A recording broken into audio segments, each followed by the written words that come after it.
Hello friends, welcome back to my YouTube channel dietitian Soni Malik.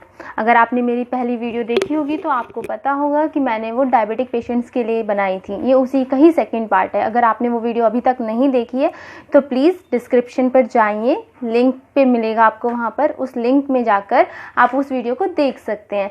तो please आप उस video को ज़रूर देख लीजिए। अब हम बात करते हैं, अब उसके आगे की बात करते हैं फ्रूट्स की।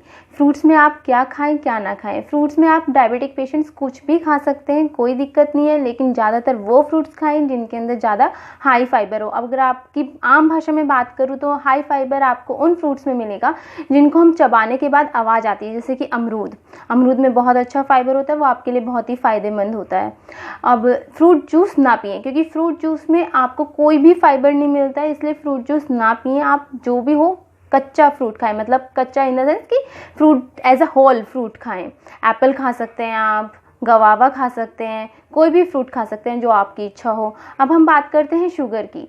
चीनी में आप चीनी जो सफ़ेद चीनी है उसका इस्तेमाल ना कर गुड़ का इस्तेमाल करें। गुड़ से आप मिठाइयाँ भी बना के वो भी खा सकते हैं, क्योंकि जो गुड़ के अंदर शुगर होती है वो ऐसी होती है कि धीरे धीरे शुगर का आपका लेवल इंक्रीज़ करती है। ऐसे नहीं है कि एकदम से शूट अप कर दी आपकी शुगर, लेकिन जो सफ़ेद चीनी होती है उससे खाने से हमारी शुगर एकदम से इंक्रीज़ हो जाती है। इसीलिए मैं मना कर रही हूँ कि आप सफ़ेद चीनी ना खाएं, गुड़ का इस्तेमाल करें उसकी जगह। अब हम बात करते हैं कि हमारे घरों में कुछ ऐसी चीज़ें भी मिलती हैं, पाई जाती हैं सभी के घरों में, कि जो डायबिटिक पेशेंट के लिए बहुत ही अच्छी होती है, कि उसे हम अगर बहुत टाइम के लिए कंज्यूम करते रहें तो उससे हमारी जो शुगर लेवल है वो एक जो मेंटेन हो जाती है, वो ज़्यादा मतलब इतनी नहीं शूट अप होती कि जैसे कि आपकी 400 हो गई, 300 हो गई, इतनी नहीं जाती है। तो उसे मेंटेन करने के लिए, शुगर को मेंटेन करने के लिए वो बहुत ही अच्छा है, आपके फ़ायदेमंद होते हैं डायबिटिक पेशेंट्स के लिए वो जो चीज़ें आपके घरों में मिलती हैं। मैं उन ऐसी 5 चीज़ें बताऊँगी आपको, तो उन 5 चीज़ों को आपको ध्यान में रखना है कि आपको वो कैसे, कब और किस तरीके से लेनी है।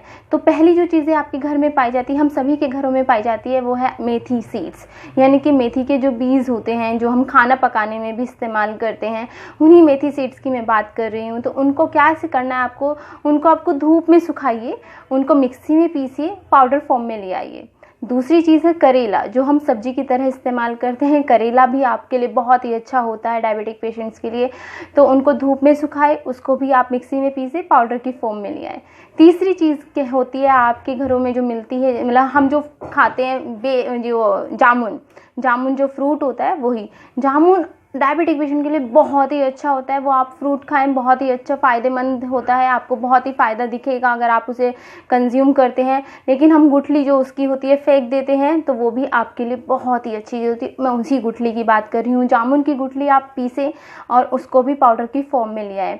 फिर आता है बेलपत्र, जो शिवरात्रि में हम बेलपत्र चढ़ाते हैं, मैं उन्हीं की बात कर रही हूँ। वो बेलपत्र आप क्या करें, उसे भी धूप में सुखाए और उसको भी पाउडर की फॉर्म में ले आए। आखिरी और 5वीं चीज़, हमने सभी ने नीम के पेड़ तो देखे ही होंगे।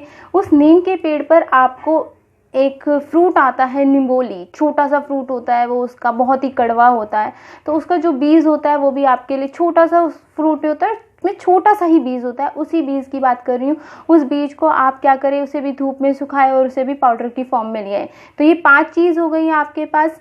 गिनिए जरा, 5 चीज़ बताइए ना मैंने। सबसे पहले बताई है मैंने मेथी सीड्स, करेला, फिर बताया है मैंने आपको जामुन, नीम के जो निमोली होती है, नीम के पेड़ पर लगती है, उसके बीज, और 5वां बेलपत्र। तो इन सबको इक्वल मात्रा में लीजिए पाउडर की फॉर्म में और एकदम मिक्स कर लीजिए 5 को।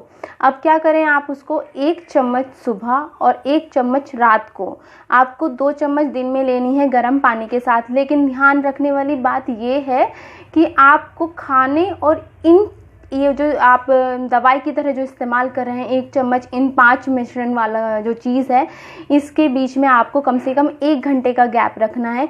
खाना खाने के 1 घंटे पहले आप लें, सुबह और रात को खाना खाने के से पहले।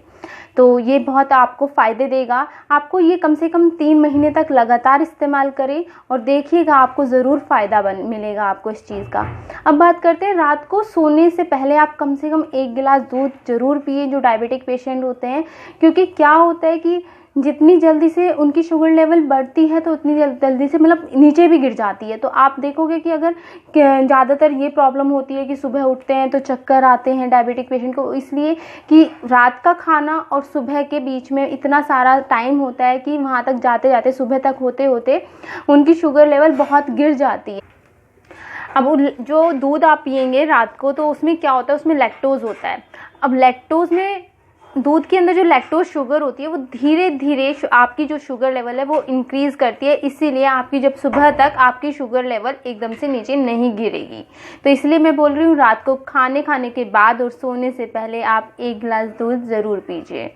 तो ये थी मेरी डायबिटिक पेशेंट के लिए वीडियो। अगर आपको मेरी वीडियो पसंद आई तो आप please like the videos, comment on the videos and subscribe my channel, और हाँ, बेल आइकन दबाना ना भूलें, जिससे कि जो मैं नई वीडियोस डालूंगी आप वो सबसे पहले देख सकें।